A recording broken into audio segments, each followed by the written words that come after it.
Damon as Jason Bourne. So, beginning with the synopsis of the Bourne Identity, as I mentioned, Matt Damon stars in this movie as a man who wakes up in the middle of the Mediterranean Sea with no memory. He has been shot twice in the back, and he was discovered in the water by a passing cargo boat where he is nursed back to health. He doesn't have any personal memories such as who he is, where he is from, where he does for work, and really has no sense of identity, but he does have a lot of procedural memory and has a lot of knowledge of advanced combat skills, and he is fluent in multiple languages. While he's healing, he discovers a bank account number on his hip, and when he arrives at the bank, he discovers monies, passports, and guns.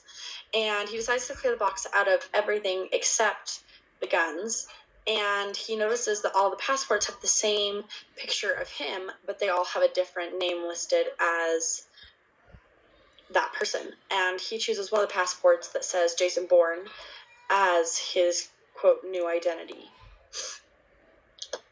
This man then goes to the American embassy in hopes of finding out who he is, and he quickly realizes that he is being chased.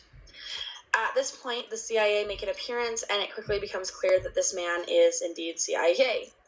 They are trying to find him and neutralize him before he causes more damage. He was on a very sensitive mission, and they believe he's gone rogue because he hasn't reported in, and he appears to be acting odd and doing things like clearing out his bank account. Bourne finds a woman named Marie and offers her $20,000 to drive him to Paris, where he's found an apartment address listed in some of the papers from the bank. And she agrees, but shortly after they arrive at the apartment, they're attacked by an assassin and discover they are both wanted.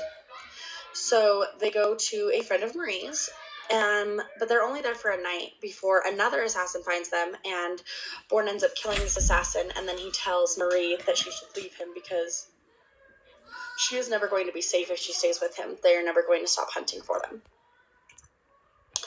So Bourne takes the assassin's phone, and he calls the CIA operative who's been leading the manhunt, his supervisor, and he arranges a meeting with him, but he tells him to come alone.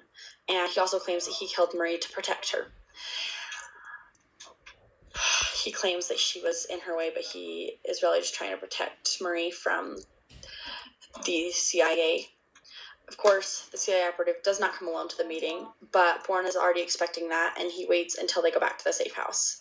He then follows them to the safe house and confronts them there and basically asks, who am I? What was I doing? What was I doing right before I went missing? Where do I work? Things like that. And the CIA operative does not believe for a minute that Bourne has lost his memory, and he says a few things that do trigger a single memory for Bourne. We discover through Bourne's memory that he is an assassin, and he was on a murder mission at the time. Of course, he's one of the very best in the field, and he was supposed to make it look like an inside job. But when he went to go kill his target, the target's daughter was on his lap, and he just couldn't bring himself to do it. He is in a lot of emotional turmoil, and he gets very sloppy and is shot twice and falls the boat into the water, where the movie starts. Bourne, after this revelation, declares that he does not want to do this anymore, and he runs away from the apartment and the CIA operative. And a few minutes later, we see the CIA operative shot by a higher authority. Bourne then goes and finds Marie, they reunite, and the movie ends. Okay, so why does Jason Bourne fit the criteria for dissociative amnesia and dissociative fugue? Well, the DSM defines dissociative amnesia as when a person forgets important personal information, and it is usually caused by an extremely stressful or traumatic experience, and it can't be caused by another disorder, and it can't be explained by normal forgetting. It's also usually quite distressing for individuals when they are unable to recall events. And dissociative fugue is a subtype of amnesia and is defined as when someone leaves their home, experiences confusion about their identity, or perhaps even gains a new identity, in essence, runs away from their life. Bourne does qualify for all of the criteria above for dissociative amnesia and has 2 of the criteria for dissociative fugue. So this question kind of answers why he does qualify and why this film accurately portrays Bourne's amnesia and fugue. I would say that this film does accurately portray that he has both dissociative amnesia and fugue because he doesn't know who he is, and he has no memories of his life before he woke up on the boat. He has completely disassociated himself from his identity of the person he used to be, and he has run away from the life that he had. He has tried to get far away from the person that they are hinting and trying to imply that he was before. And he's acting as a different person, and he doesn't know what his life was like before. He doesn't know what he was like and what his values were, but he knows that he wants different things now. So, would I recommend this film to people trying to learn about this disorder?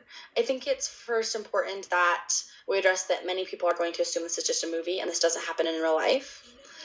And I think it's also important to address that it doesn't focus very heavily on the amnesia and the fugue. And this movie gives more subtle cues. However, Bourne does display clear signs of these disorders, and these signs are fairly easy to spot, especially if you know what you're looking for. You might just assume he has amnesia if you didn't know, but if you were looking for a movie to try to learn about this disorder, I would say that this does a very good overview of what this disorder can look like in real life context. Obviously, though, not all of us are going to be chasing cars and being shot at as we're driving through traffic backwards. But I do think that it does a good job of explaining what that can look like.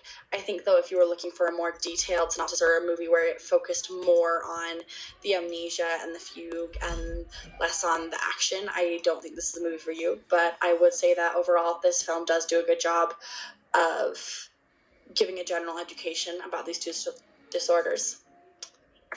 These are my references, and thank you so much for watching this presentation.